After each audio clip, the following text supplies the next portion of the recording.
We get to the part of our program now where we have a speaker, and it's a little bit unusual for a lot of banquets that we still have speakers. If you look at the list in the Lions program book, you can see some awesome people there, from Joe Paterno to Johnny Mazurs to Jackie Sherrill to the Four Horsemen of Notre Dame at one time. And we just couldn't afford to do that any longer. And over the last 10 or 15 years, we brought back former Mount Carmel greats. And you know what? It's even better than having those guys, because they've been where you are. They understand what you're doing, and you can see that they accomplished what they did from the same seat that you guys have been sitting in. So we're happy that that tradition continues, and today is no exception with our speaker, Dirk Berezovske. At a time when Dirk played, you have to remember it was back in the early 70s, and up until that time, Mount Carmel had played a 6-2 defense. There were 6 down linemen, 2 linebackers, gap split, whatever. That's the way we played.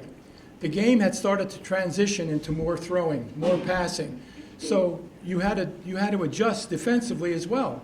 So Coach Diminick did just that. My understanding of it, and Dirk and I talked about this, and it differs a little bit, but Joe Greco was a coach and came from Villanova and brought the Monster Chuckle defense to Mount Carmel. What it was, it's now a 52, where you had 5 down linemen but 4 defensive backs. But Jazz still wanted to protect the run. So we needed somebody that was good enough to be a linebacker, tough enough, strong enough to be that backer, but quick enough and fast enough to cover a receiver as a defensive back. And that made him called the Monster. There's a lot of stories about how that happened, but Dirk is the prototypical strong safety that you see almost everywhere today, but he defined the position and did it the way he wanted to. He was a tremendous athlete at Mount Carmel. He was a tremendous track athlete that lost 1 dual meet in 2 years in the 440 at Mount Carmel, and then went to the University of Penn with Coach Harry Gamble, and did an outstanding job while he was there, and has led a very good and very productive life. And he's still connected to Mount Carmel football and still enjoys it, still follows it all over. So I'm really pleased and proud today to introduce to you Dirk Berezovske.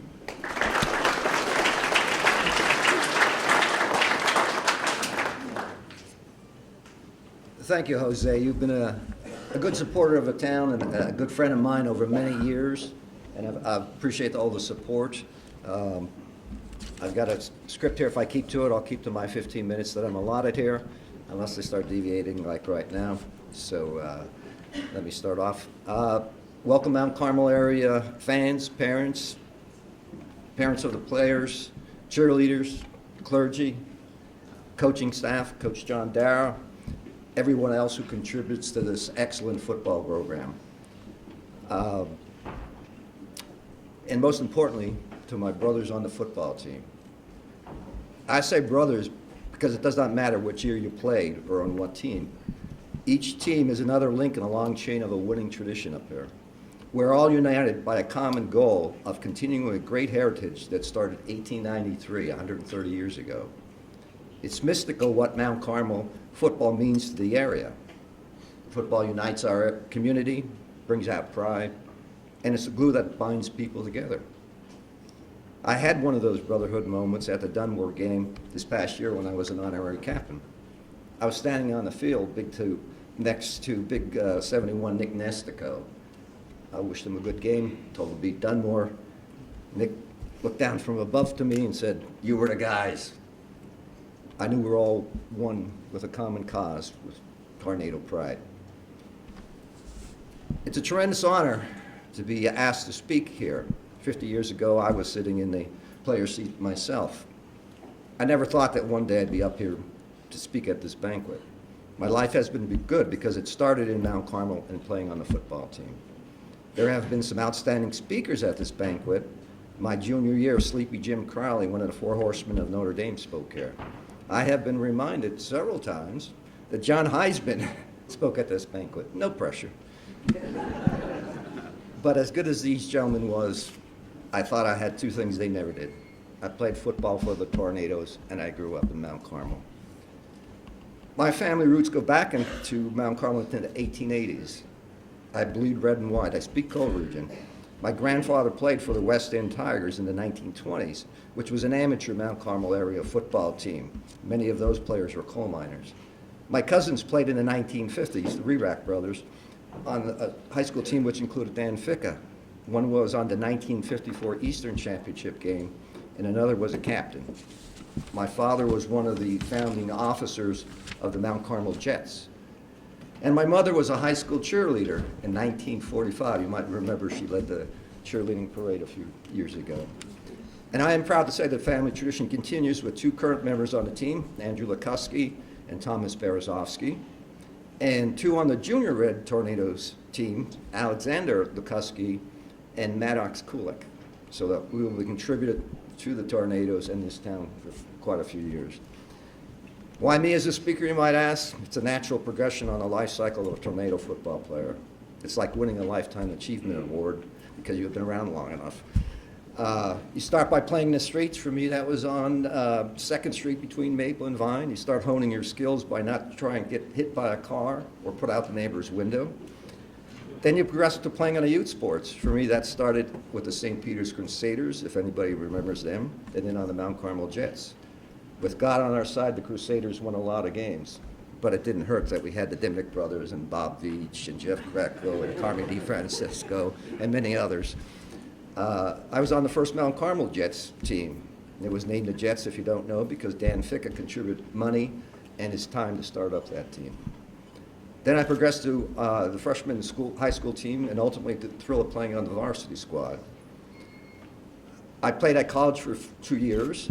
After college, my children came along and I entered coaching for baseball and soccer.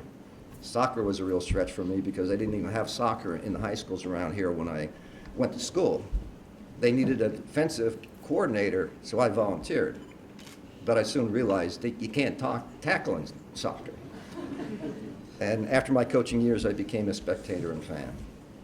And now at my age, old football players are asked to speak at this banquet if you're lucky enough to be selected.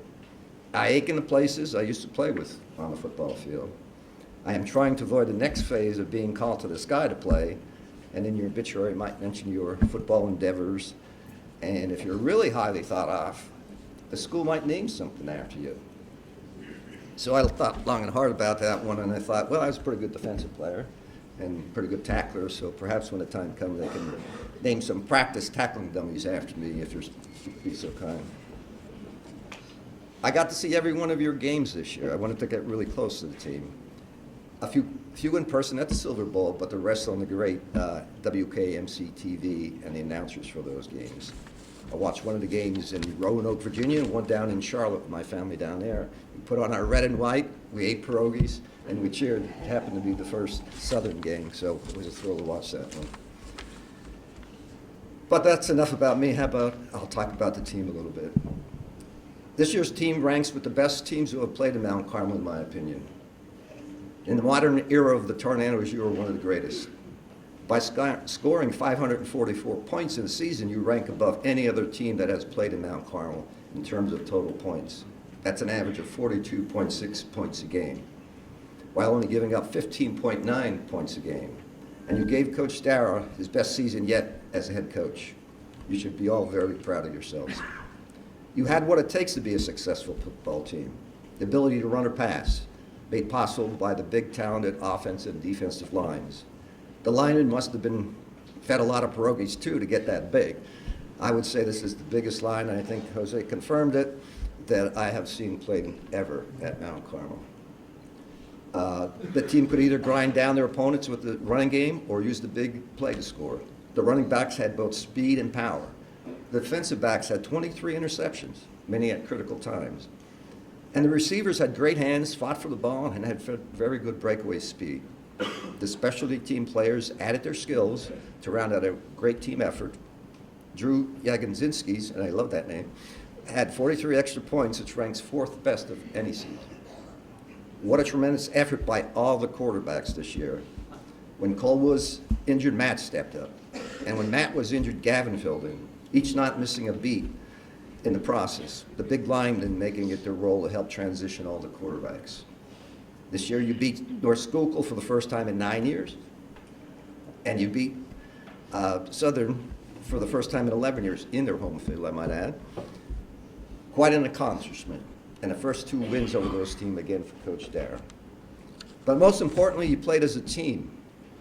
You picked each other up and you supported one another. If a player was injured, you stepped it up even more. You overcame adversity on and off the field. The team played with a lot of emotion and desire to win. The seniors players provided the leadership needed as well. Hold your heads high. Going 12-0 is a great record. You are only one of 12 teams in the 129 seasons of Mount Carmel to win 12 or more games. If you went 12-0 when I played, it means you went undefeated in the regular season and then went on to win the Eastern Conference Championship game. Now it seems that the playoffs go on forever. For the seniors, since your freshman year, you have added 34 varsity wins to the all-time total wins of Mount Carmel. You achieved a winning percentage of 77%. The total wins of Mount Carmel is now at 890 thanks to your success. And here's a challenge for next year's team. By winning at least 10 games, and I encourage you to win more, you will make the all-time wins 900. Hope you're up for the challenge, and I'm pretty sure you can do it. Here's a section which I call older football brother advice. If you come away with one of these points and it makes sense for you, then I've done my job here today. Be a double threat. By that, I don't mean playing both offense and defense, although that is a good thing too. What I mean is be as good a student as you are a football player. Use the discipline and hard work ethic that you learn through football and apply it to learning in the classroom. You can never know too much, but it's a shame to know too little. In the long run, it will be your knowledge and education that will get you bring you a good job and a better life, and help your parents out financially by striving to get the most college scholarship money that you can. If you don't know where you want to go in life, any road will get you there. But it's much more rewarding if you set goals for yourself and travel a road that accomplishes them. Sometimes you may hit some road bumps that slow you down. Don't ever give up. Keep your eye on the prize. If this poor boy from the coal region can make it in life, so can you. Life is through experience, so take some risks and explore the world. But always remember where you started here in Mount Carmel area. Give back to your Tornadoes and the community that supported you. There are a lot of good people around you for guidance. Take advantage of those who want to help you on the field and in life. Seek their knowledge and experiences. You don't have to do it alone. Always, and also be a mentor to the younger players in the team. Help them keep the winning tradition of the Tornadoes going. And I would be remiss if I didn't mention one of my mentors who passed away in December. He's Bob York. Bob spoke at this banquet in 2015. He was a great kicker for Mount Carmel area. He was a loyal supporter and fan. I met Bob when I was 5 and he was 8. Bob, being older than me, helped guide me through my sporting years and life. Bob was responsible for the sign above the press box that shows the total number of wins. And in high school, Bob's number was 89. And at the moment, the sign shows 890 wins. Obviously, the first 2 numbers match Bob's jersey. God works in mysterious ways. Get to know the Tornado players who've come before you. There are many great players who are tough and aggressive on the football field. But off the field, they are gentlemen and fun guys to be around. Leave the aggressiveness on the field of play. One of the players I got to know was George Homiak. He was the center of the 1927 state championship team, a real character. George was a good boxer and fought in World War II. And one of the stories George told me was that at the 1927 championship game played at State College, it was a very cold December day. So believe it or not, the coach gave the players a sip of whiskey to keep them warm. And I don't think they do that anymore, do they, Coach? Jose, were you at that game doing the stats, by the way? Yeah, I was there. Took the train. Anyway, sometimes on the football field in life, you do something which is unacceptable. The best way to handle these issues is to admit you've made a mistake, apologize, and don't make the same mistake again. Don't agonize over it forever. Chalk it up to lessons learned in life. No one is perfect all the time, or you should strive to be so. And I had one of these moments myself in my junior year in high school where I was ejected for fighting. In my defense, I didn't start the fight, but I got caught finishing it. Things got very heated in those co-region games. And as I got to the sideline, there was Coach Diminick to greet me. Well, it wasn't so much of a greeting or as a face-to-face conversation with Coach Diminick instilling on me why I should never fight on a field of play. I apologize. I never got ejected again for fighting in high school, college, as a coach, or as a spectator. And if you're a local Philadelphia fan where I live, that's a tough thing to accomplish. So fast forward 50 years to the Dunmore game this past year. The 72 and 73 championship teams were honored that night on the field. We were instructed to line up in the south end zone minutes before the half ended. As we were lining up, a Dunmore player broke loose and was running right towards me to make a touchdown. I was smelling the grass of the field, hearing the noise of the crowd, and my past football experiences told me that I should make that tackle. Then, as I was about to go on the field, I heard a voice from above. It was Coach Diminick. He was telling me that under no circumstance should I be doing this, as I was not on the team anymore. Remember the apologies I had made 50 years ago? I did not make the tackle. As it turns out, you didn't need my help anyway. You beat Dunmore pretty good that night. At some point in your life, you will stop playing football, which is why you should get a good education. I was going to give it up after high school as I received an academic scholarship to attend the University of Pennsylvania. However, Harry Gamble, the coach of University of Pennsylvania, came down to Mount Carmel and asked me to play. So I did through my spring football season my sophomore year. After I stopped playing football, I wanted to still be involved in some kind of sport. I thought maybe it was time to choose a sport that was not as physical and demanding. I could have joined the swim club or the fencing team, but instead I joined the karate club. Now there's a sport you don't get ejected for fighting, and I could still keep my promise to Coach them. Would you believe the Monster Man, captain of the defense of the Eastern Conference Championship team, was in the Literary and Quill and Scroll Society in high school?